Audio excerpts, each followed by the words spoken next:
das palavras mais belas contida no Santo Evangelho, porque revela o sacro mistério de amor de nosso Senhor Jesus Cristo.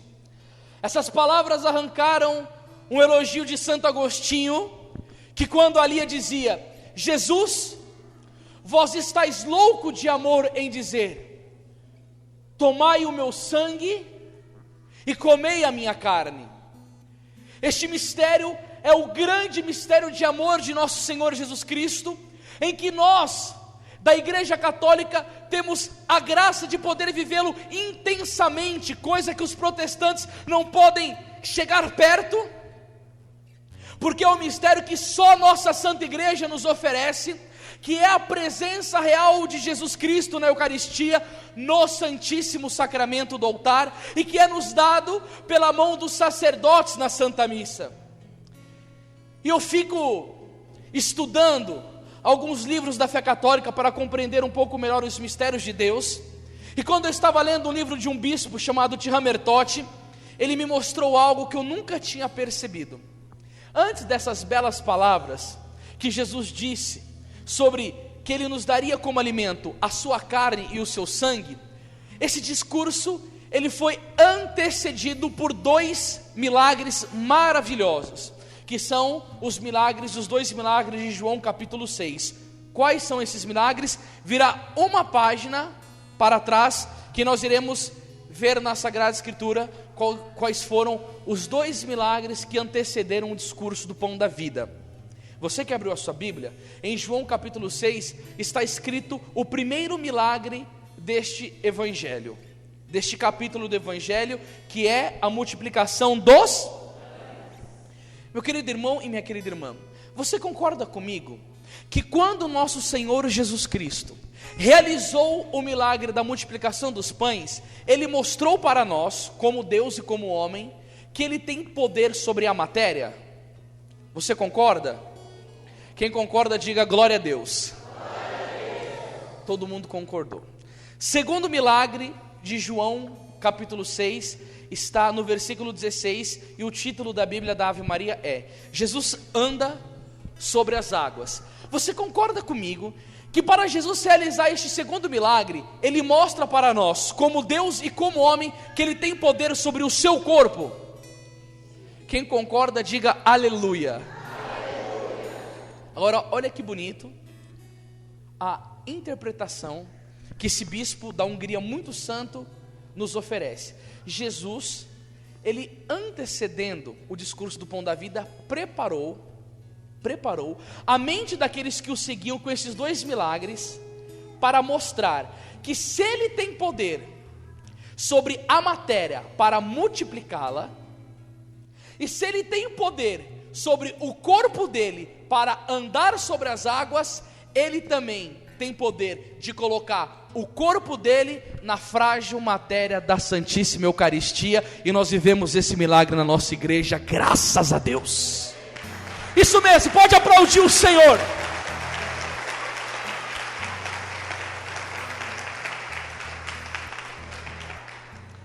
E por que Jesus se encerra no Santíssimo Sacramento do altar? Para ser muito amado por mim e por você. Jesus Cristo deseja todo o amor do nosso coração. Por isso que a Sagrada Escritura vai dizer em Deuteronômio capítulo 18, versículo 13: serás inteiramente do Senhor teu Deus. E o que está acontecendo hoje? Nós passamos um período muito grande de apostasia dentro da nossa igreja. Anderson, o que significa a palavra apostasia? Apostasia significa perda da fé.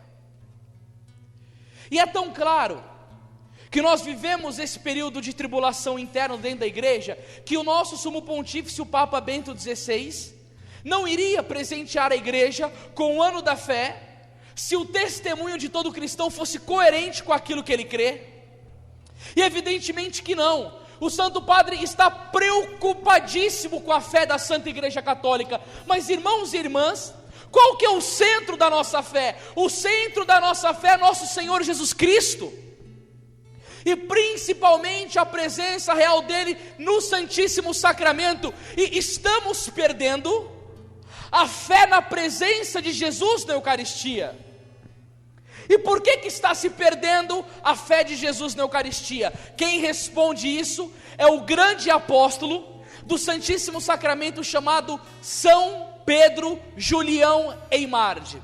São Pedro Julião Eimarde, ele foi o santo que desde pequeno, ele fugia do colo da mãe dele, se agarrava no tabernáculo, no sacrário, e não queria sair de perto do sacrário, e desde pequenininho, ele adorava o Santíssimo Sacramento, se ordenou sacerdote, e fundou a Congregação dos Sacramentinos, ou seja, ele foi o primeiro padre na igreja a instituir a adoração perpétua a Jesus, 24 horas, e ele tem uma frase belíssima, aliás, várias, mas ele dizia assim, feliz de quem encontrou Jesus na Eucaristia, e na Eucaristia todas as coisas.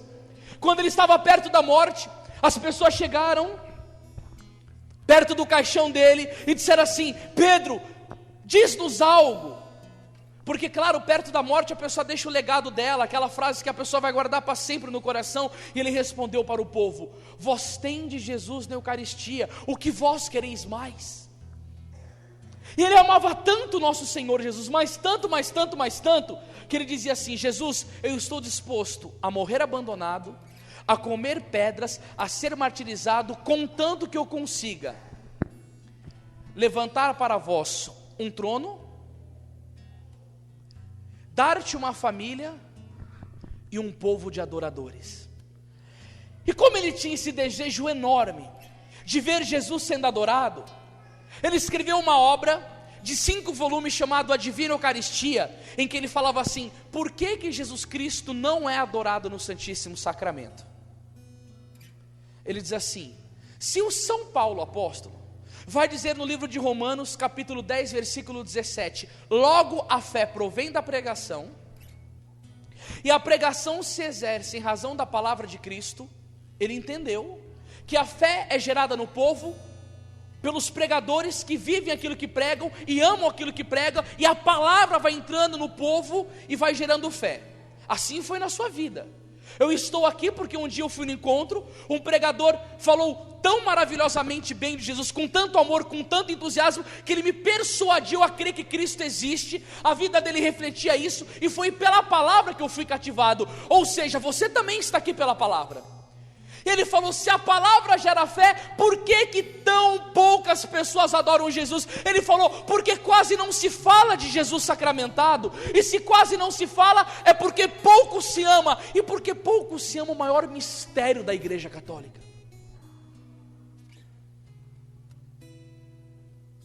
E quando eu li essas palavras, eu falei: Senhor, que dor no coração.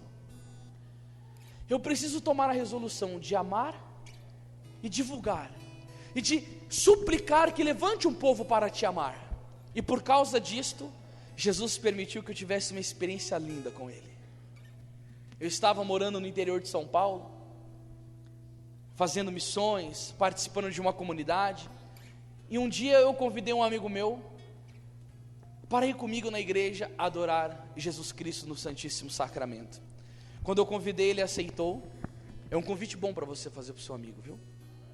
Chega para uma pessoa e convida ela, principalmente para o seu esposo, para a sua esposa, que deve ser seu melhor amigo. Vamos adorar Jesus sacramentado?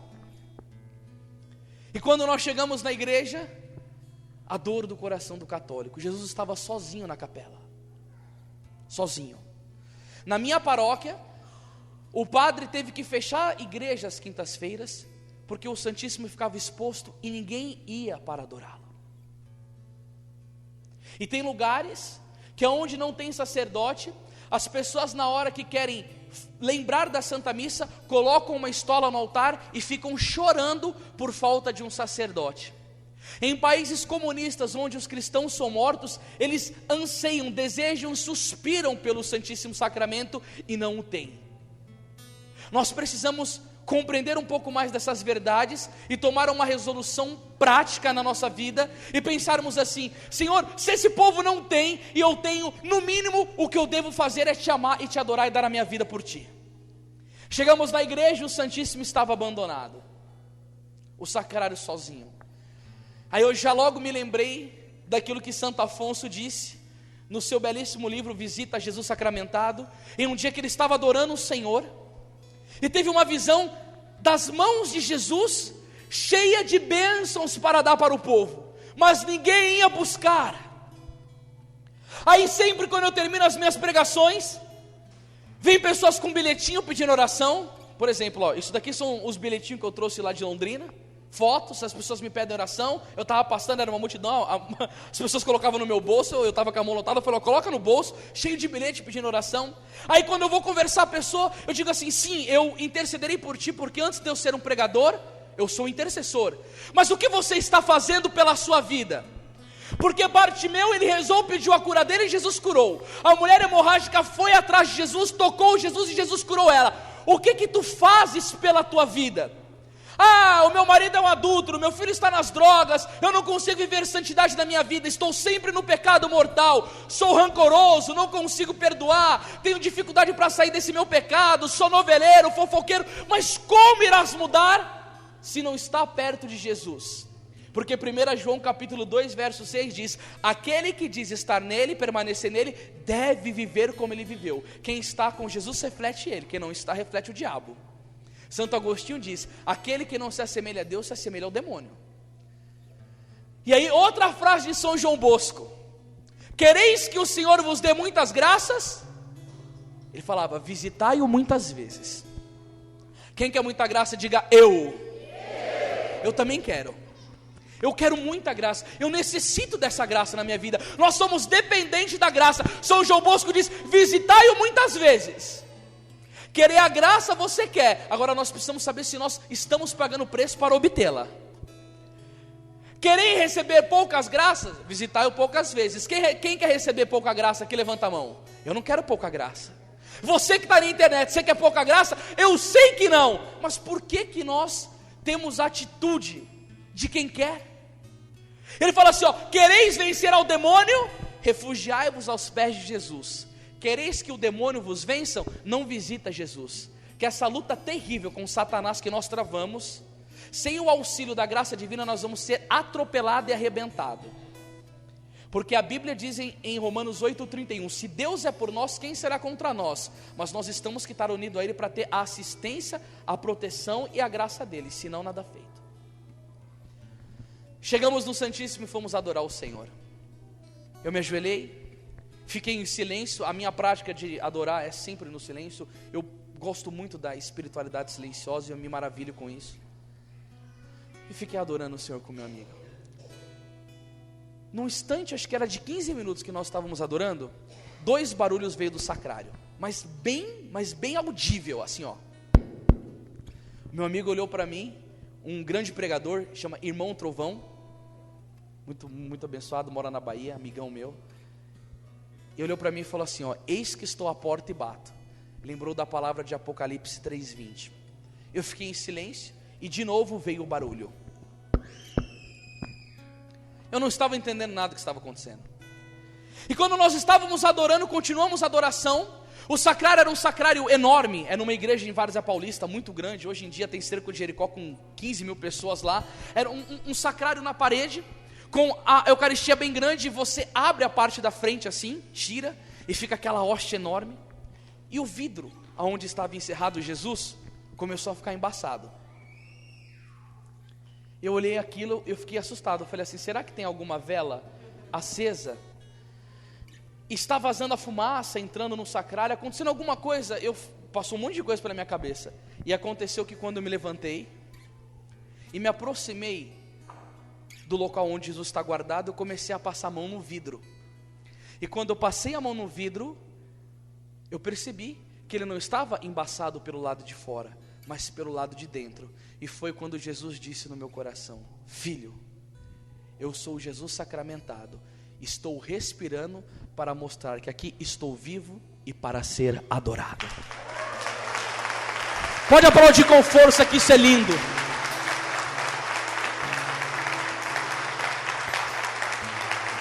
Isso é maravilhoso. Gente, Jesus é uma pessoa, irmão, que coisa linda. Respirou. eu ainda, assim, eu tento compreender por que Jesus Cristo me concedeu esta graça. São vários os motivos. Para crescer a minha fé, para mim poder testemunhar para vocês, para mim amá-lo cada vez mais. E aí eu comecei a devotar muito da minha vida para a adoração e para os estudos. Santo Tomás de Aquino, que foi um grande adorador, ele chegava a dizer que quando nós comungamos, nós comemos os ossos de Jesus, a pele de Jesus, as veias de Jesus, o sangue, o coração, tudo, para mostrar que Ele está como corpo, sangue, alma e divindade na sua totalidade, completo. E eu falei: Senhor, é muito amor. Os santos padres da igreja, santos padres é Santo Agostinho, São João Crisóstomo, Santo Ambrósio, grandes escritores, eles diziam assim: quanto mais Jesus se esconde na Eucaristia, mais eu o amo. Eles não tinham dúvida de fé sobre esse mistério. Santo Tomás de Aquino, que é o grande teólogo da Eucaristia da igreja, dizia: povo de Deus, católicos, não deixe que os vossos sentidos vos enganem. Tem aparência de pão, tem forma de pão, tem cheiro de pão, tem gosto de pão, mas não é pão. Por quê? Por causa da palavra de nosso Senhor Jesus Cristo, que diz em Mateus 26, tomai e comei, isto é o meu corpo. É a palavra de Jesus, da mesma maneira que Ele disse para São Pedro: o Filho do Homem vai ser traído, aleluia, vai ser crucificado, vai ser abandonado, mas ao terceiro dia irá ressuscitar. Estas palavras tão contundentes e verdadeiras de Jesus, deste mesmo lábio saiu: é a minha carne, é o meu sangue, isto é para nós.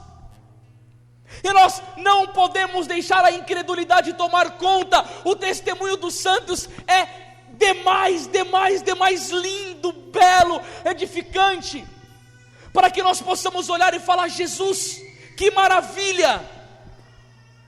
Como da Beata Imelda,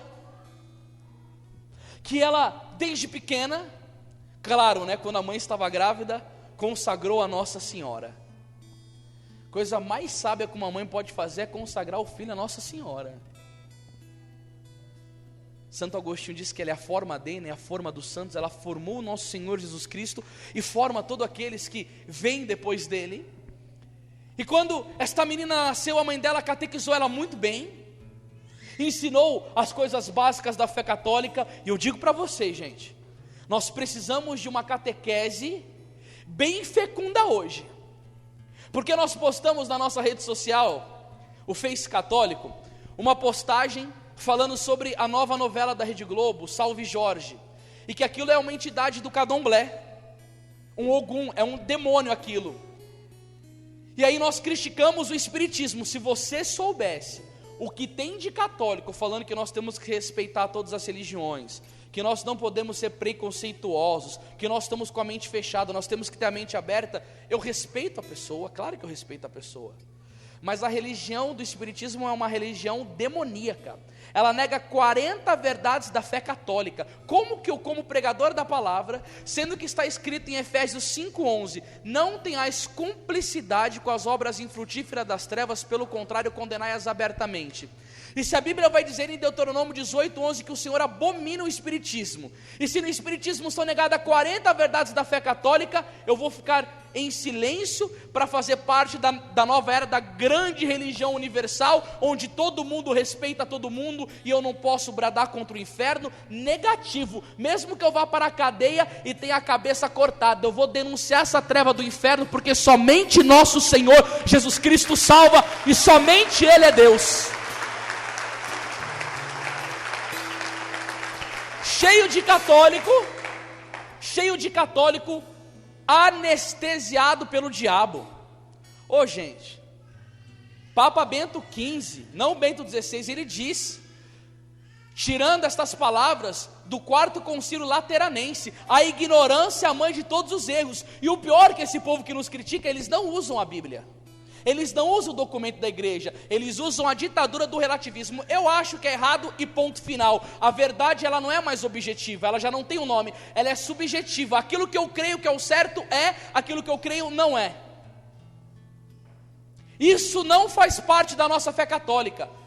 O Papa Bento XVI diz que a fé católica não é como você entra no supermercado e pega aquilo que você quer. Eu acho que isso é correto e acho que isso não é correto. A fé católica não é moldada pelos nossos conceitos de certo ou errado. A fé católica, ela é moldada pelo Espírito Santo de Deus, e ela tem uma verdade objetiva, e nós entramos na igreja não para ficar dando palpite, para obedecer, porque a igreja católica tem 2000 anos e é a mestra da verdade, a dona da verdade e a guia da verdade, e nós devemos lutar, crer e morrer se for necessário pela verdade.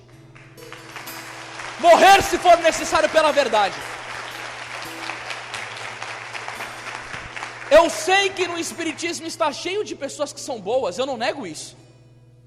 Mas a minha luta, diz Efésios capítulo 6, versículo 12, não é contra o homem de carne e sangue, é contra os principados e potestade, contra as forças espirituais do mal espalhadas nos ares, é contra Satanás, que diz João 8,44, é o pai da mentira. Voltando para a pregação, porque eu não podia deixar de falar isso, tá entalado. E ela foi no mosteiro das freiras dominicanas, e quando ela via as freiras indo na Santa Missa, ela dizia assim: como vocês conseguem comungar e não morrer de amor? E na época dela só podia comungar com 14 anos de idade, e ela conseguiu ir atrás do Papa, com 10 anos fala: eu morro de amor por Jesus, eu quero comungar. E ela passou por uma sabatina. Sabe o que é sabatina, minha gente? É quando são feitas perguntas querendo obter a resposta para ver se a pessoa sabe. Então o Papa perguntou sobre a encarnação, sobre o mistério da Trindade, por que ela quer comungar, o que está presente na Eucaristia. E Beata Imelda, com 10 anos, tirou 10 na sabatina, acertou tudo da fé católica. Tudo. Olha, rapaz, imagina você numa sabatina, hein? Como você ia sair, hein? Ui! Aí aconteceu que foi liberada a comunhão dela, primeira comunhão. Beata Imelda vai vestida de noiva na igreja, a dignidade de comungar nosso Senhor Jesus Cristo. Gente do céu, virou comum hoje, não, sério, virou comum hoje na igreja moças irem sem o menor pudor, de shorts curto na missa, como se nada tivesse acontecendo. As blusas curtas, indecorosas, mostrando o corpo, como se não tivesse mais a santidade na casa de Deus.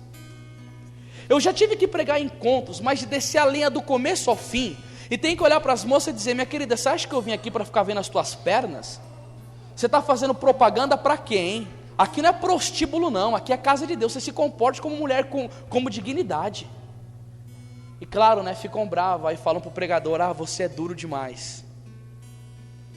Aí quando vai uma moça de saia e de véu na missa, tem alguns que ficam ridicularizando: ai que besta, fica voltando ao tempo antigo, retrógrada, para que tanto isso? Parece que os valores estão se invertendo hoje, né? Padre Pio, quando uma moça ia confessar dessa maneira, ele gritava, e sabe qual que era o elogio dele? Ele dizia assim: sai daqui, sua porca, as carnes desnudadas vão queimar no inferno. Gente, isso não é brincadeira. Alguns lugares eu falo isso, as pessoas sorriem, mas não é para sorrir, não, é para refletir a gravidade dos tempos difíceis em que nós vivemos. Não tem mais decoro na casa de Deus, gente. A presença de Jesus no sacrário, os serafins adoram o Senhor com os olhos cobertos, e esse despudor na casa de Deus, e ninguém grita, ninguém fala nada. Porque é aquele tal medo, né? Se eu falar, a pessoa vai ficar ferida comigo. Mas calma aí, será que o povo é tão melindroso assim que não entende uma correção fraterna e que é para o bem da pessoa? Sabe que tempo difícil. Mas graças a Deus a Beata Imelda sabia que ela é templo do Espírito Santo e que ela iria acolher Deus dentro dela. E aí quando o padre está consagrando, ela com aquela fome de comungar, Jesus Cristo voa do altar e vai até a Beata Imelda e para em cima da cabeça dela. O sacerdote, reconhecendo aquele milagre, sai do altar, vai aonde ela estava, pega o Santíssimo Senhor Jesus Cristo, que estava flutuando em cima da cabeça dela, introduz dos lábios da beata Imelda. Aí ela vai fazer o quê? A ação de graças. Quando ela vai fazer a ação de graças, passa 10 minutos, 20 minutos, 30 minutos, 40 minutos, 50, 1 hora. Aí as freiras dominicanas disseram assim: nós precisamos chamar a Imelda, porque nós temos o trabalho na congregação. E aí foram tocar nela, chacoalharam ela, ela estava com o corpo duro. E aí colocaram a mão na jugular para ver batimento cardíaco, viu que estava parado.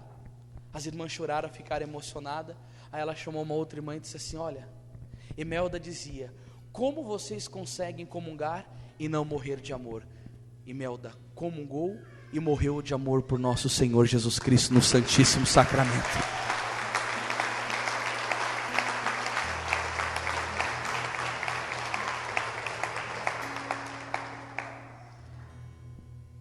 Que lindo isso.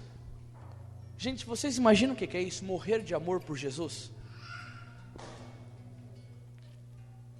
Nós precisamos ver esses exemplos e pedir força para que isso contagie a nossa vida, porque o mundo está perdido, meus irmãos, não tem mais para onde ir.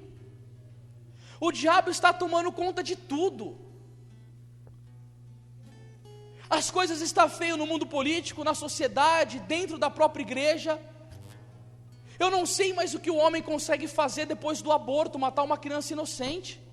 Eu não sei aonde o ser humano terá capacidade. Claro, nessa mudança do Código Penal, eles estão querendo aprovar clonagem. São um bando de satanistas que estão lá no Congresso. A igreja está se perdendo por dentro. E esses são santos que foram a esperança.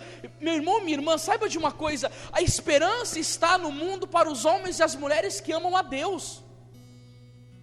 São esses que são os grandes antídotos dos projetos diabólicos no mundo.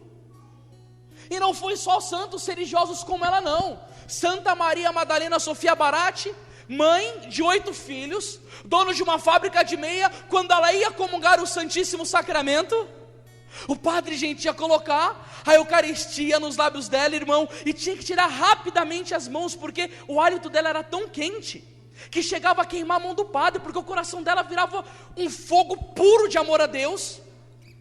E quando ela comungava, ia para o local fazer a ação de graças dela, as pessoas que estavam do lado escutavam a costela dela estralar, porque o coração dela inchava de amor por Jesus. E uma coisa que eu acho bonito nos santos, e que precisa ser reavivado no nosso coração, é a ação de graças. Gente, quando nós comungamos, a igreja ensina que é o momento de maior união que nós temos com o nosso Senhor Jesus Cristo, a recepção do sacramento. O que acontece? Nesse momento, o padre Stefano Manelli, grande autor eucarístico, ele diz que você tem uma intimidade com Jesus mais forte do que uma mãe prenha, grávida. Porque Jesus Cristo, ele só não está dentro de você, ele se transforma em você. É bonito isso, não é? Isso daí é até bom para você entender o aborto, que as mulheres falam assim: o corpo é meu. As abortistas, mas aqueles que defendem a vida falam assim: o corpo é seu. Mas este que está dentro de você é um outro corpo, não é seu corpo. O cabelo faz parte do seu corpo, é extensão do seu corpo, a tua unha também, mas esse não. Mas quando Jesus entra em nós, ele se torna um conosco. Se você tocar numa pessoa após ela comungar, você pode ter certeza, você está tocando em Cristo, porque Jesus funde com você. É como se você pegasse, quer ver um exemplo muito belo para você entender? Pega 2 velas derretendo e joga assim, aquelas ceras vão se transformar numa só. É assim que é a união de Deus conosco na Eucaristia, muito mais forte do que uma mulher grávida. E os santos aproveitavam esse momento para amar Jesus, adorar, conversar, agradecer. São João de Ávila, gente, quando comungava, fazia 2 horas de ação de graça. Santa Gema Galgani se abraçava e dizia: Jesus, agora você é só meu. E ficava num silêncio absoluto e muita oração.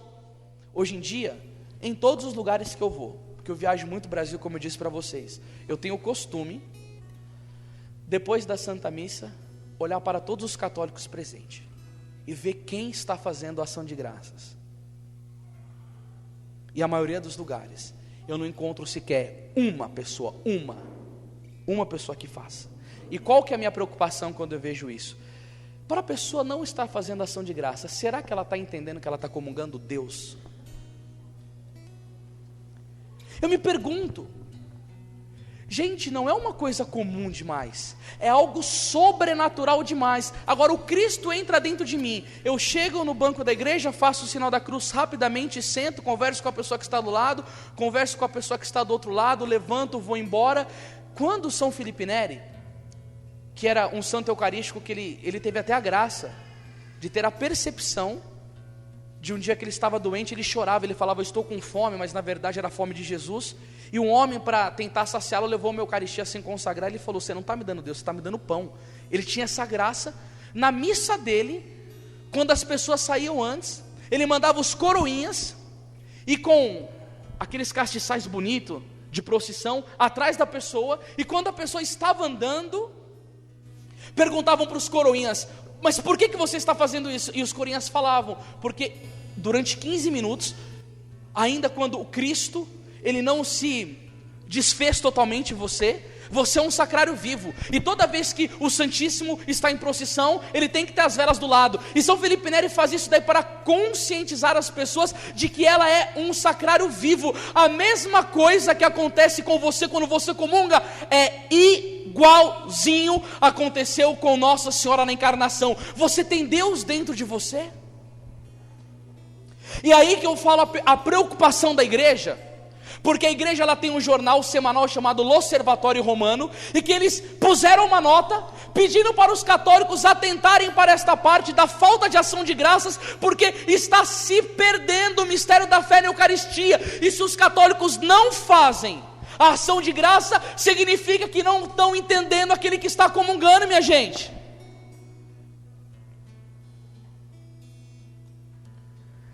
Olha que lindo Santo Antônio de Pádua. Ele estava doente, queria comungar, e ele chorava tanto por não poder ir na Santa Missa. Olha, gente, hoje em dia tem católicos que vão o sábado à noite na igreja para não ter que ir no domingo.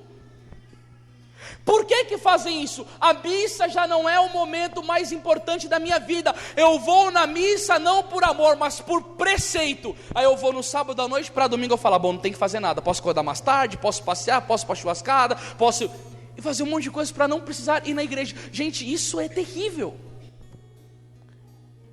E Santo Antônio chorava por não poder comungar. E, gente, quando Deus vê uma alma desejosa de comungá-lo, as paredes do quarto dele se abriu, e a Eucaristia saiu do altar e entrou dentro dos lábios dele, porque Jesus ama ser comungado por aquele que o adora. São Geraldo Magela, quando pequenininho, 6 anos de idade, ia correndo na procissão eucarística, e quando o sacerdote estava dando o corpo de Cristo, ele pulava e tentava pegar a comunhão da mão do padre. E como foi negado várias vezes, um dia ele entrou no quarto e chorou, mas chorou.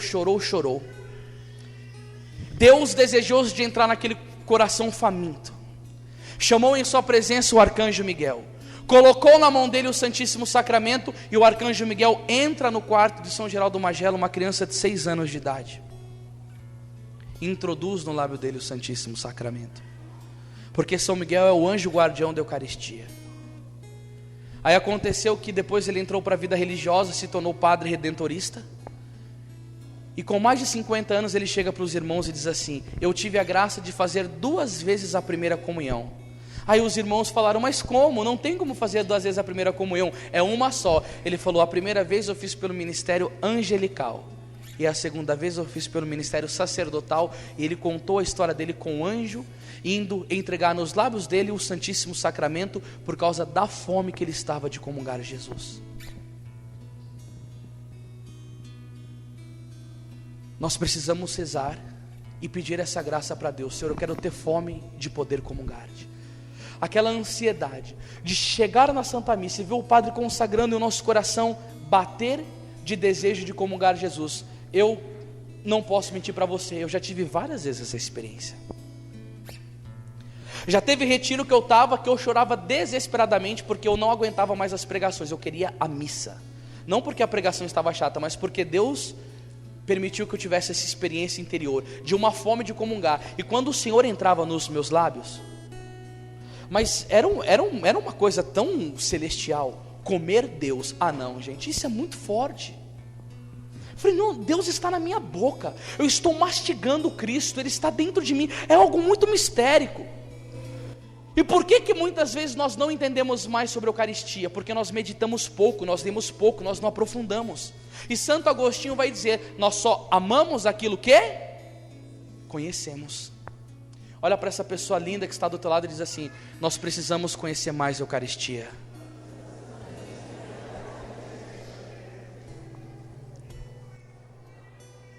Agora veja bem, se o Senhor teve este grito de amor, este ato de amor, em se dar no Santíssimo Sacramento, se o Senhor Jesus Cristo tem uma alegria muito grande, mas muito grande mesmo, irmão e irmã, de ser comungado por aqueles que o adoram, eu quero dizer para vocês, dá dor no coração de Jesus, aqueles que não amam muito. Vou contar uma história, eu gostaria que você prestasse muita atenção nisso. Quem já escutou falar aqui de Santa Faustina Kowalska? Alguém já escutou falar dela? Levanta a mão. Quem já rezou aqui o terço da misericórdia? Pela sua dolorosa paixão, tende misericórdia de nós do mundo inteiro. A Santa Faustina foi a freira religiosa que Jesus entregou esse terço para ela. E que ela escreveu um diário da Divina Misericórdia, coisa mais linda do mundo. Aconteceu que ela estava um dia no convento.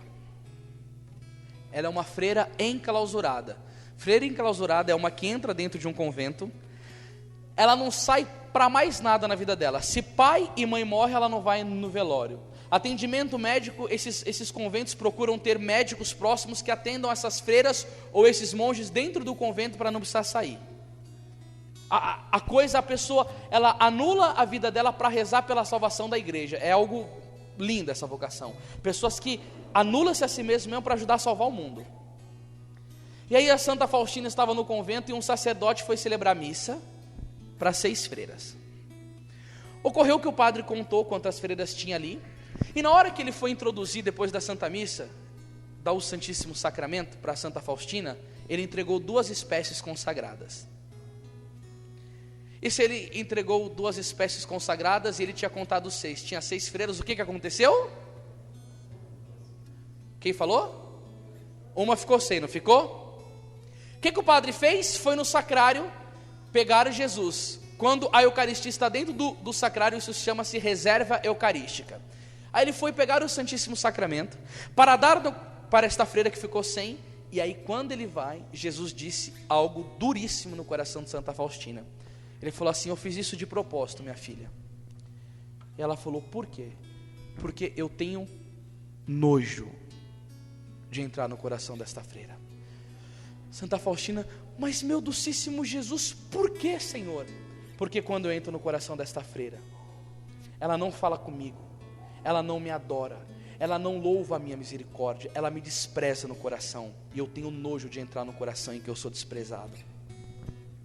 Quando eu escutei essa história, sabe no que eu pensei? Eu pensei nas comunhões sacrílegas que são feitas hoje na igreja. Jesus não disse que ela estava em pecado, disse?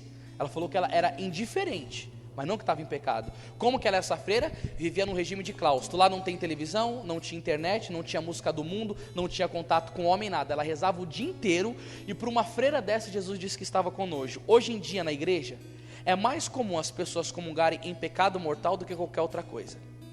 Por exemplo, um casal de namorado que transa antes do casamento tem que confessar porque é pecado mortal, e muitos comungam. Pecado da masturbação, tem que confessar. Todo e qualquer método contraceptivo é pecado mortal, diz a igreja. Camisinha não pode, DIU não pode, anticoncepcional, mesmo que você não concorde, eu estou pregando aquilo que está nos documentos da igreja, é pecado mortal. E as pessoas comungam em pecado mortal consequentemente, virou mania na igreja se comungar em pecado mortal. Agora eu pergunto, se Jesus sentia nojo de entrar no coração de uma freira só pela indiferença, o que Cristo sente hoje de entrar no coração de pessoas que, além de serem diferentes, comungam em pecado mortal?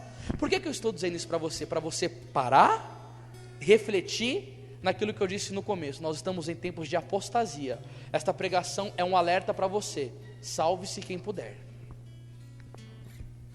E aí eu fico feliz que eu vejo pessoas como vocês fazendo sinal com a cabeça de positivo. Sabe o que isso significa? Vocês estão compreendendo muito bem aquilo que eu estou falando. Vocês estão entendendo que Satanás está jogando pesado. E se vocês estão fazendo assim, significa: eu preciso rever alguns conceitos na minha vida e ir para cima no lado certo. Não brinca não, minha gente. Não brinca não. Olha como que está a apostasia. Eu estive em missão na Itália e tive a grande graça de ir no Vaticano, ter uma audiência com o Monsenhor José Aparecido, um padre brasileiro que reside em Roma, e ele ajuda o Papa Bento XVI com o Código de Direito Canônico. É a lei da igreja, e o Papa Bento precisa de auxiliares. Imagina cuidar de uma igreja inteira. Nós fomos conversar com o padre, e um padre amigo meu que estava junto comigo, o padre Rodrigo Maria. Inclusive, Paulo, você deveria trazer esse padre para estar pregando aqui, é uma bênção. Nós perguntamos para esse monsenhor que está perto do Papa. Primeira coisa que eu quero te perguntar: vocês não precisam ficar envergonhados. Alguém aqui já viu o Papa Bento celebrando uma missa, mesmo que for pela televisão? Eu só quero perguntar uma coisa, porque em cima da sua resposta eu vou poder trabalhar melhor. Você prestou atenção quando o Papa ele vai distribuir a comunhão, como que ele faz? Ou você não se lembra muito bem disso?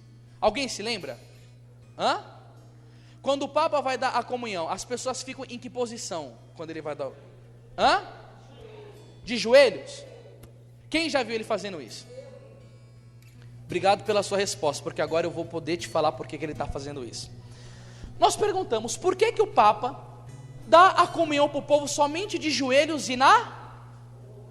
Vocês já repararam isso, gente? E as mulheres comungam com véu com ele também. Vocês podem reparar isso daí. Aí o padre foi dar a explicação. Ele disse assim para nós: dentro da Santa Igreja, a norma para comungar foi sempre na boca. Ocorreu que quando o Papa Paulo VI estava regendo a igreja, houve uma epidemia, uma doença, e muitas pessoas chegaram e falaram assim: Papa, libera a comunhão na mão, porque o contato das mãos com o lábio pode gerar doença e tal. Muitos cardeais falaram para o Papa: não faça isso, porque se os inimigos da igreja aproveitarem essa deixa, eles vão popularizar a comunhão na mão e vai trazer problemas para a igreja. Aconteceu que o Papa Paulo VI foi muito pressionado, mas muito mesmo, e acabou cedendo. O que aconteceu, meus irmãos? Os inimigos da igreja aproveitaram essa oportunidade e começaram a propagar a comunhão na mão. E aí que eu venho e digo: por que o Papa Bento XVI está querendo voltar com a comunhão na boca? Vou te explicar. Você vai amar aprender isso agora. Você sabe que tem pessoas que vêm na igreja, na Santa Missa, satanistas, pessoas da maçonaria, da macumba, do candomblé, e quando o padre está distribuindo o corpo de Jesus, eles roubam o Cristo, e eles levam para fazer coisas erradas com Jesus. Por exemplo, tem satanismo. Eles pegam uma mulher, que é a chamada missa negra, colocam a mulher no altar, nua, e 12 apóstolos do diabo, seguidores de Satanás, esses homens, eles pegam a Eucaristia, introduzem no órgão genital da mulher e mantêm uma relação sexual com ela, com Jesus, dentro da mulher.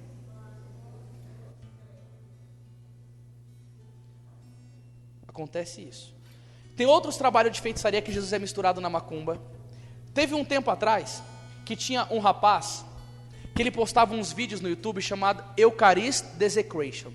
Uma vez por dia ele ia na igreja, roubava o Senhor e fazia uma profanação, filmava e colocava na internet. Eu vi várias profanações que ele fazia.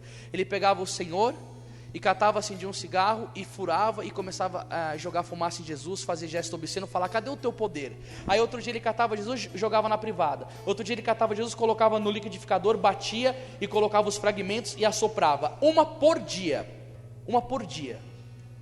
E ele filmava ele indo na missa e roubando a Eucaristia. Aí ele catava a Eucaristia na mão, fazia assim aquela cara de demônio e guardava e fazia as profanações. Primeira coisa que eu quero que você entenda: existe pessoas que são levantadas pelo demônio para profanar Jesus, roubar sacrário, urinar em cima de Jesus, defecar em cima de Jesus. E no satanismo as mulheres se masturbam até com a cruz, para você ter uma noção de como é as coisas, como o demônio não brinca.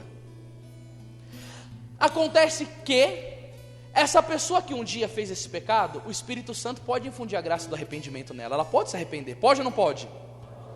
Pode. Aí se ela arrepende, ela tem que ir para onde? Você acertou, irmão. Ela vai para onde? Confissão. Aí uma pessoa chega assim e fala assim: padre, eu cometi o pecado da profanação, eu roubei Jesus, eu fiz isso, isso e isso. É isso que eu quero explicar para vocês entenderem, que é o ponto X. O padre não pode absolver ela desse pecado. E o que acontece? Essa pessoa tem que fazer uma carta de próprio punho. Esta carta é levada para a Santa Sé em Roma. A Santa Sé vai ver o relato do que ela fez e do pedido de arrependimento, porque ela está excomungada, e a igreja vai perdoá-la. E só assim ela volta a ter comunhão com o corpo de Cristo, porque ela está fora, excomunhão. E por que o Papa Bento XVI está dando só comunhão na boca e de joelhos? Porque depois que a comunhão foi liberada na mão, triplicou o número de profanação. Não cresceu 30%, ela triplicou. Se faziam 1.000, agora estão fazendo 4.000. E isso se sabe porque as pessoas estão se arrependendo. E as que não se arrependem?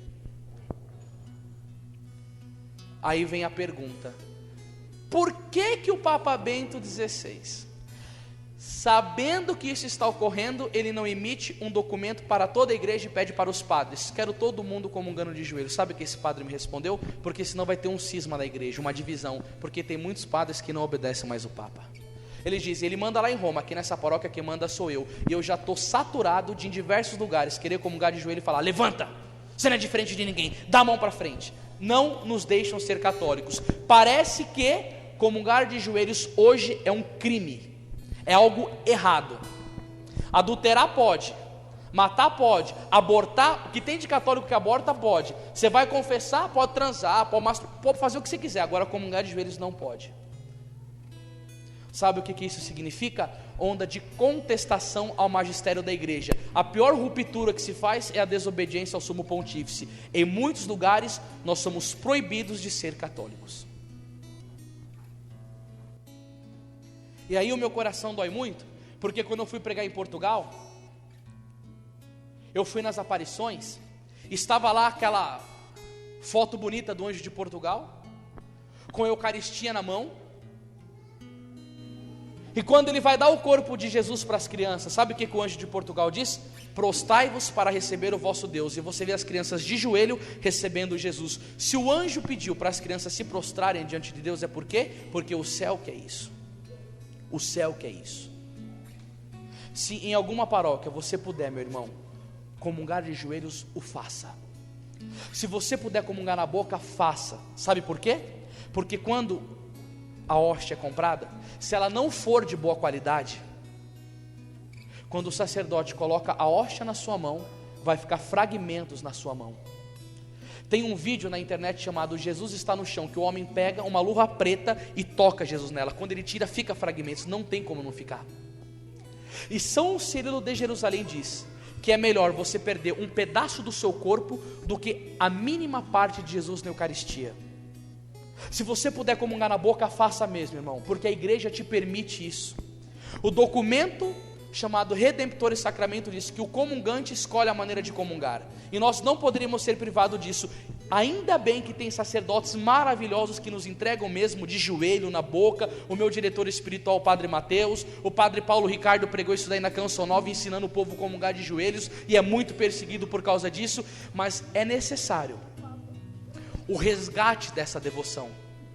Há 2 semanas atrás, eu preguei um encontro chamado Apologético em Brasília, e um padre de uma congregação chamada os Frades Franciscanos da Imaculada, acho que são os padres mais piedosos naquilo que se refere à celebração da Santa Missa. Gente, eu chorei meia hora sem parar naquela missa, porque quando eu via só o sacerdote entregando o corpo de Cristo, não tinha ministro extraordinário. O ministro extraordinário é só para multidões.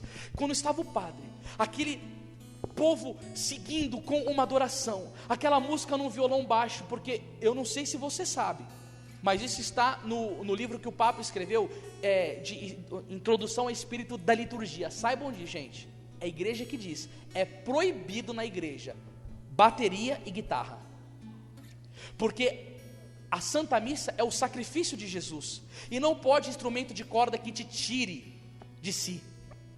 Bateria, você pode grupo de oração, mas na missa o Papa pede que não tenha mesmo, porque a missa é o sacrifício, para não pedir o sentido, para você não ficar muito agitado, para você penetrar no Calvário. Aí você acha até meio estranho, é só você estudar. Eu não estou querendo deixar ninguém constrangido aqui não, minha gente, eu estudo mesmo para estar falando essas coisas. Se nós entendermos que a missa é o sacrifício, nós vamos aceitar que tenha música mais sóbria na igreja. E eu vou chegar mais radical ainda com vocês. Posso ir? Posso ir além mesmo? O Papa Bento XVI pediu a volta do canto gregoriano na missa. O Papa Bento. Mas aquelas músicas é estranha. Se nós entendermos que a missa é Calvário, não vai ser estranha. Mas se nós compreendemos a missa como um show, a gente vai querer dançar. Agora, se você entender que a missa é Calvário, você vai querer adorar. Diga assim comigo: missa é Calvário. Grupo de oração é Pentecostes. Para bom entendedor, bastou para você? Eu não vou em missa show, de jeito nenhum. Se eu ver que está tendo muita bagunça, eu procuro uma missa mais sóbria. Grupo de oração eu gosto de fogo, gosto de levantar as mãos, louvar, cantar. Mas missa para mim é aquilo que ela é mesmo. O que a igreja ensina é o Calvário. E eu lembrava de comungando naquela missa, meus irmãos, a piedade do povo, a face do sacerdote. Gente, aquele homem, quando ele pegava Jesus nas mãos e entregava nos lábios, claro, a maioria jovens, a gente chegava a dar vontade de abraçar o padre. Eu falava: Senhor, eu quero um desse na minha paróquia, porque eu tenho um desejo de viver esse mistério da missa como ela é. E também eu já quero pedir para vocês, e como eu falei lá naquele encontro, eu falei da batalha espiritual da igreja, e eu supliquei ao povo, falei: se vocês querem ver a igreja sendo salva, precisa levantar-se um exército de intercessores pelos padres. Porque o Papa João Paulo II diz: a igreja vive da Eucaristia. O diabo quer acabar com a igreja, então ele acaba com o culto da Eucaristia. Para acabar com a Eucaristia, destrói os padres. Aí eu jogo o padre na pedofilia, na homossexualidade, nos erros teológicos, na desobediência. Aí acaba com o sacerdote, acaba com a igreja. A reverência que São Francisco de Sales tinha com os padres São Francisco de Assis era louca demais. Ele dizia: se estiver na minha frente um anjo ou um sacerdote, primeiramente eu beijo a mão do padre, porque aquele que o anjo adora, o sacerdote me traz. Um dia, numa santa missa em que Santo Ambrósio estava celebrando, uma moça chegou e beijou a mão dele, de cadeira de rodas. Após ela beijar a mão do padre, ela levantou-se e foi curada, porque a mão do padre é o útero de Nossa Senhora, não é uma mão qualquer. Eu quero te pedir uma coisa. Primeiro eu quero te fazer uma pergunta. Você vai ser sincero na sua resposta? O que você prefere? Você prefere um padre, fala a verdade para mim, você não precisa mentir. Você prefere um padre vestido de camisa polo, de calça jeans, de tênis? Você prefere um padre de camisa social, sapato, ou você prefere um padre de batina? Quem prefere o padre de batina, levanta a mão. Olha, todo mundo. Por quê, hein? Identifica o padre. Gente, a batina, ela não é uma roupinha qualquer, não. Você sabia que antes do padre colocar a batina, ele tem que dar uma bênção na batina? Por que a cor da batina é preta? Porque está dizendo: por trás dessa roupa aqui tem um homem que morreu para o mundo. Por que na batina tem 33 botões aqui? A idade de nosso Senhor Jesus Cristo. Por que na batina tem 5 botões aqui? as 5 chagas de nosso Senhor Jesus Cristo. E aí querem secularizar, querem colocar o sacerdote no mesmo patamar dos leigos. O sacerdote não é igual ao leigo, ele tem uma dignidade muito maior. São João Maria Vianney diz que o padre é quase um Deus. E outra frase de São João Maria Vianney: do que adianta nós temos um baú cheio de ouro, diamantes, pedras preciosas, se nós não tivermos a chave para abrir? Do que adianta a morte de Jesus na cruz, se nós não tivermos o sacerdote católico para atualizá-la? Você já imaginou o que seria a sua vida sem um padre? Deus me livre. São João Maria Vianney, minha gente, foi o padre que o Papa Bento XVI, no ano sacerdotal, colocou como exemplo. Ele tem uma frase que, quando eu escuto ela, eu penso muito na seriedade dela. Ele diz assim: aonde não tem padres, os homens começam a adorar os animais. Sem padre, como que você vai comer Deus? Sem padre, esta pregação minha fica nula. Fica ou não fica? Porque tudo isso que eu estou falando de Jesus, somente um sacerdote pode trazer para você. Sem padre, como você vai para o céu? Quem vai te perdoar os seus pecados? Quem vai celebrar o seu sacramento? Sem padre, acaba a igreja. Por favor, meu irmão e minha irmã que está escutando, o teu anjo da guarda, que está do teu lado, você não está vendo ele, mas ele está aí. Ele te trouxe hoje nesse grupo de oração e teve que lutar contra tudo quanto é demônio para você não vir, para te dar uma missão. Igual o teu anjo da guarda tem a missão de cuidar de você, você vai ter uma missão a partir de hoje. E eu falo isso não de mim, mas em profecia para você. É Deus falando com você agora. A partir de hoje Deus está te dando uma nova missão. Qual? Interceder todos os dias pelos padres da Igreja Católica, pedindo a santificação dos sacerdotes, porque quanto mais padres santos vocês tiverem, mais abençoados vocês vão ser. Santo Afonso Maria de Ligório diz: tal padre, tal paróquia. Se tiverem muitas paróquias santas, muitos padres santos, muitas paróquias santas, muitos leigos santos, e o mundo será transformado para a glória de nosso Senhor Jesus Cristo.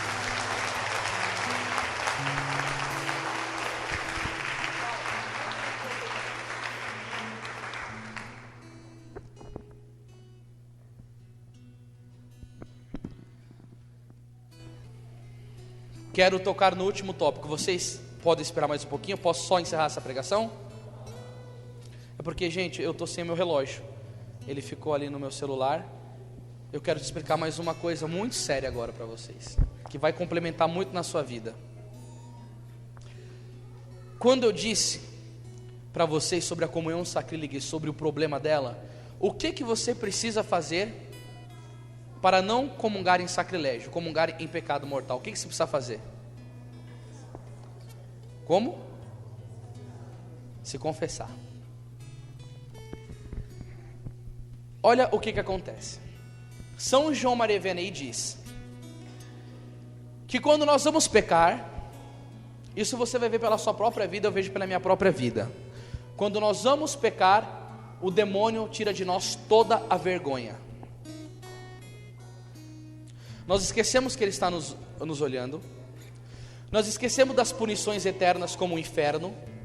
Eu vou falar isso nas outras pregações. Eu precisei começar a falar disso para vir sobre o céu, inferno e purgatório. Eu vou falar sobre tudo isso. Nós esquecemos do inferno. Nós esquecemos que com o pecado nós perdemos a amizade de Deus e nos entregamos ao poder de Satanás. Nós esquecemos tudo. Nós perdemos a vergonha. Aí o diabo diz: mas quando você está indo para o confessionário, Satanás vai e coloca toda a vergonha em você, para você não contar para o sacerdote os seus pecados. Pecado, repita comigo: pecado confessado, é pecado perdoado. Pecado não confessado, não é perdoado. Quero trazer umas histórias de santo para vocês. Uma mulher chega para Padre Pio, que foi um dos homens que mais amou Jesus na missa. Inclusive, quando ele celebrava a Santa Missa, saía meio litro de sangue do corpo dele, porque ele tinha os estigmas, e na missa vazava mais, para mostrar que a missa é Calvário. ele tinha o dom da clarividência. E uma mulher chegou para ele e falou assim: padre, o meu esposo morreu, e eu quero saber se ele foi para o céu ou se ele foi para o inferno. O Padre Pio começou a chorar, e depois de um tempo de pausa ele diz: o seu marido foi para o inferno. A mulher diz assim: como? Ele se confessou antes de morrer. O Padre Pio falou: no período da adolescência, ele dizia para si: amanhã eu vou me converter, amanhã eu vou me converter, amanhã eu vou me converter. Ele não teve uma resolução sincera, porque o Senhor nos chama, mas a decisão é nossa. Diga assim comigo: Deus me chamou, mas a decisão é minha, de segui-lo ou não. O Senhor chamava ele, ele falava: amanhã eu vou me converter. Só que o pecado endurece o coração. Ele se torna hábito na nossa vida, pecado, sabia? Tem gente, por exemplo, eu conheci um cara numa missão que ele tem o hábito de cometer adultério contra a esposa. Ele não consegue se livrar disso, já virou a segunda pele dele. Não é um pecadinho que ele faz de ano em ano, é uma coisa que já virou hábito nele. E quando o pecado encarna na gente, e aí ele falava: amanhã eu vou me converter. Separou da esposa, aí no final da vida conseguiu uma confissão para ele. Sabe o que aconteceu? Ele confessou, mas sem arrependimento, e ele negou pecados por vergonha. E o Padre Pio disse, Gálatas capítulo 6, versículo 7: de Deus não se zomba e de Deus não se brinca. Aquilo que o homem plantar, ele vai colher.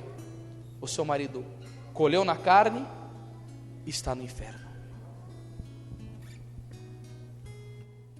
Agora, outra história sobre a gravidade do sacrilégio dos que comungam em pecado mortal. Primeiro eu quero mostrar a gravidade dela na Bíblia. Abram comigo 1 Coríntios capítulo 11.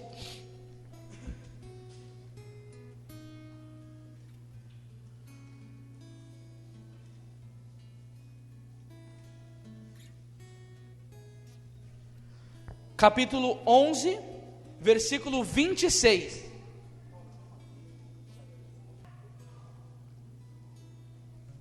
Capítulo 11, versículo 26, 1475. Quem achou, diga amém. Amém.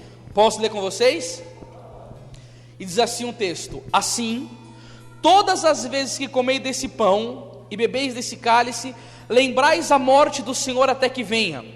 Portanto, todo aquele que comer o pão ou beber o cálice do Senhor indignamente, será culpável do corpo e do sangue do Senhor. Que cada um se examine a si mesmo, é assim como a desse pão e beba desse cálice. Aquele que o come e o bebe sem distinguir o corpo do Senhor, come e bebe a sua própria. Repita assim comigo: Jesus pode ser remédio, mas pode ser condenação. E versículo 30, olha o que Paulo vai dizer: essa é a razão porque entre vós há muitos adoentados e fracos e muitos mortos. Repita assim comigo: comungar em sacrilégio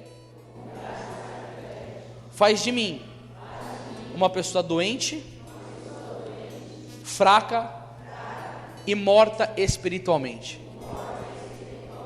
É o que está na Bíblia?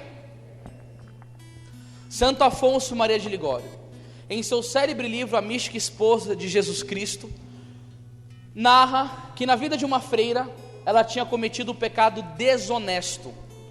Na boca dos santos antigos, o pecado desonesto era algum pecado de impureza. Ele não fala qual. E aconteceu que essa freira, que era considerada como santa, teve vergonha de comungar, de confessar, perdão. Ela foi e comungou 3 vezes em pecado mortal. Na terceira comunhão que ela fez, ela morreu. A igreja inteira estava velando ela como uma santa. À noite, 2 anjos chegam no quarto do sacerdote, onde o padre estava dormindo, e o padre que estava cuidando das exéquias dela, e leva ele até a borda do caixão. Um dos anjos tinha um cálice de ouro na mão, conta Santo Afonso. O outro levantou aquela freira do caixão, bate no pescoço dela 3 vezes, e por milagre eucarístico, o Senhor permitiu que as eucaristias que ela tinha comungado não tivessem se dissolvido, permaneceu intactas. Quando a terceira Eucaristia cai no cálice, os 2 anjos sobem para a presença de Deus, vão para o céu, e na frente do sacerdote, um demônio aparece na borda do caixão, arranca a alma daquela mulher e leva a alma dela para o inferno, por causa da comunhão sacrílega, por não saber confessar-se bem. E isso é um problema, e eu tenho, Paulo, ensinado sobre a confissão em todos os lugares que eu passo pelo Brasil. Depois que eu prego sobre confissão, inúmeras pessoas vêm conversar comigo e falar: eu nunca confessei direito na minha vida. Isso me preocupa. E você louve a Deus porque você está aprendendo essas coisas, porque a verdade, você sabe muito bem que Jesus diz: conhecereis a verdade vos... A verdade nos torna livres.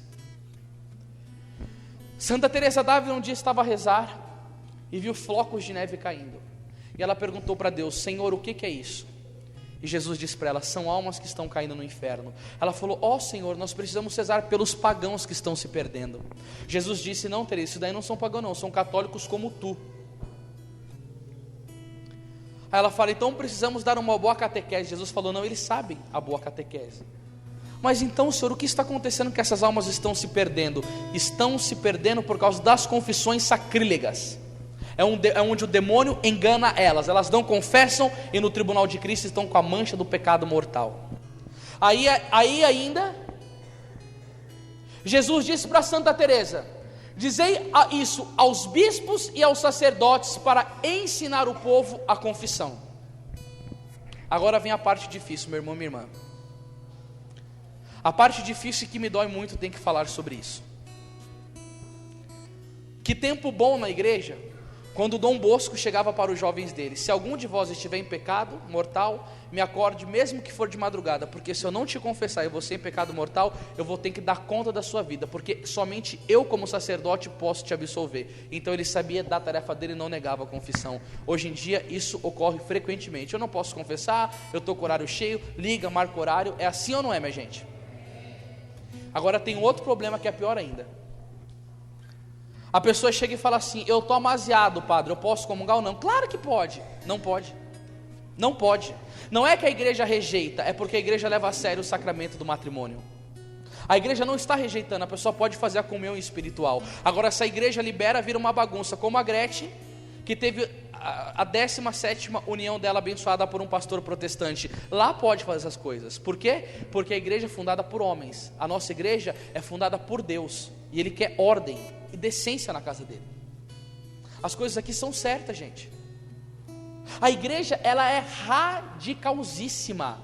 Se você não sabe disso, saiba. Eu vou te falar uma coisa, mas eu não tenho medo de deixar você escandalizado, não. Se um homem casado tem que fazer um exame de espermograma, ele tem que derramar o sêmen dentro do potinho para fazer o exame, para ver o que está acontecendo. Sabia que a igreja não permite nem a masturbação nesse caso? O que a igreja permite? Quando o homem tem a relação sexual com a mulher, ele tem que colher o sêmen dos lábios vaginais da mulher, ou ele tem que usar uma camisinha furada para ele não ejacular fora da mulher, porque a primeira finalidade do sacramento é a procriação. A igreja é radical a esse extremo. Nenhuma masturbação ela permite, para não levar o ser humano ao pecado. Mas tem outras vias, tem outras maneiras. E a igreja é radical e sempre vai ser, porque o nosso caminho é o da porta estreita. O mundo moderno não entende isso, gente, e não vai entender mesmo. Jesus diz: vós estáis do mundo, mas vocês não são do mundo. E aí o que acontece hoje? Padre, masturbei. Não, a psicologia explica que pode. Transei antes do casamento. Eu fui no espiritismo, eu fui na maçonaria. Não, é tudo bom. Todas as religiões são boas. Agora que chego na sua parte da sua tarefa. E aí eu encerro a minha pregação. O Papa Bento está nos presenteando com o ano da... Diga assim para essa pessoa: o Papa Bento nos deu de presente o ano da fé. Preste atenção em mim. Um dos pedidos do Papa: ler o catecismo da Igreja Católica. Aí você olha para mim e fala assim: Anderson, o catecismo é muito grande. Eu sei, mas eu gostaria que você entendesse que 30% dele é de índice. Por que o Papa Bento pediu para nós lermos o catecismo? Porque ele sabe que a fé está sendo arrancada do povo. Sabe que tempo que você está? Salve-se quem? Quem conhece o meu testemunho, vocês sabem. Eu repeti 8 anos, eu fui expulso de 6 escolas, e se hoje eu prego para vocês com facilidade, é porque eu estudo muito, porque eu amo a minha fé católica. Eu já gastei mais de 20 mil reais adquirindo livro para conhecer a minha fé, e como missão de pregador, eu não posso falar para você aquilo que eu acho certo ou aquilo que eu acho errado. Eu tenho que buscar na igreja para te ensinar o que a igreja me ensina. Esse é o meu dever. Eu reproduzo o pensamento e a voz da igreja.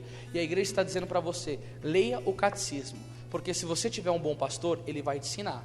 Mas se você não tiver, você vai ter que aprender sozinho. E aí que é o grande esforço da tua salvação pessoal. Aí a gente já começa, Paulo, a deixar essa pregação para a próxima da semana que vem do céu. Filipenses capítulo 2, versículo 12: trabalhai na vossa salvação com temor e tremor. Não aceite palavras que vão vir para você: eu sou preguiçoso, eu não gosto de ler, eu não entendo. Deleta isso da sua mente, não aceita isso. Não aceita isso. Como eu, que repeti 8 anos, que fui expulso de 6 escolas, tenho uma memória dessa. Porque o ato da vontade, eu me decidi por querer estudar. Você pensa que é a primeira vez que eu leio alguma coisa que eu compreendo? Não, irmãos, mas eu bato em cima, eu não desisto, eu vou para cima, eu me esforço. Isso chama-se empenho, isso chama-se garra. Aquilo que você não entender, você passa. Pergunte para o irmão, faça um grupo de estudo, mas busque a tua salvação. E agora eu quero voltar para a palavra. Ministério, prepara uma música aí. Inicial, vamos lá em João 6 comigo.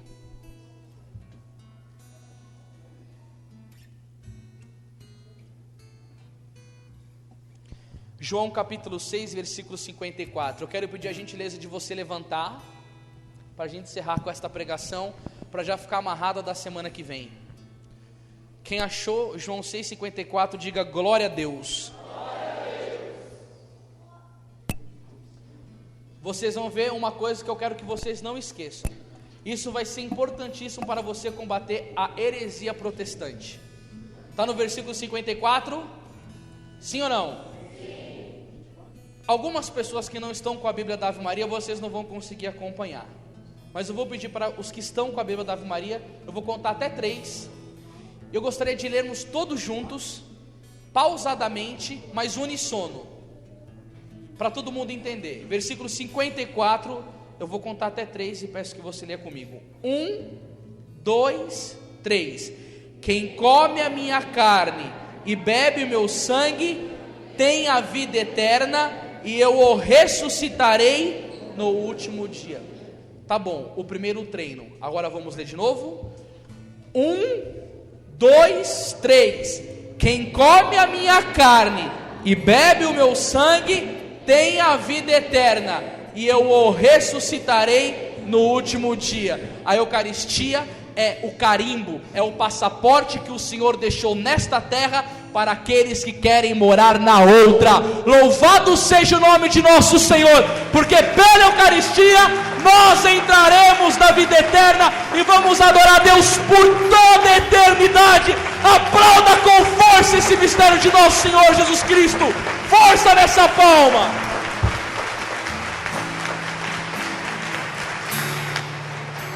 O pão da vida és tu, Jesus, o pão do céu. O caminho, a verdade, via de amor, dom de Deus, nosso Redentor. O pão da vida és tu, Jesus, o pão do céu. O caminho, a verdade, via de amor, dom de Deus, nosso Redentor.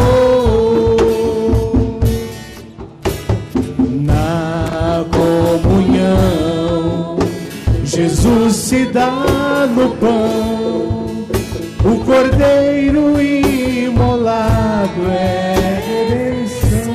Isso. Canta com a alma, canta, canta. Na Eucaristia, o vinho se torna sangue, verdadeira bebida, nossa alegria.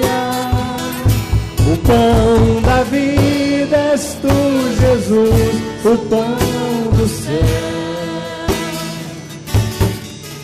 O caminho, a verdade, via de amor, dom de Deus, nosso Redentor. Vocês, bem forte. O pão.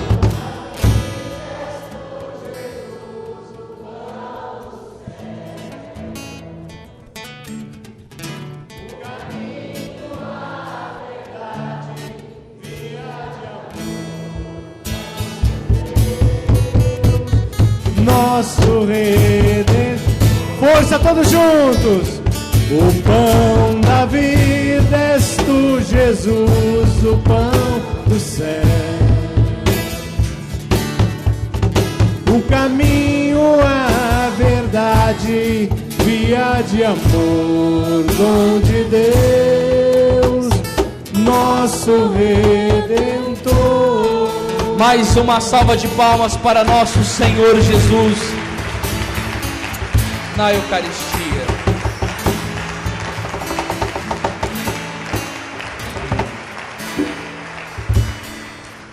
Repita assim comigo: Virgem Maria,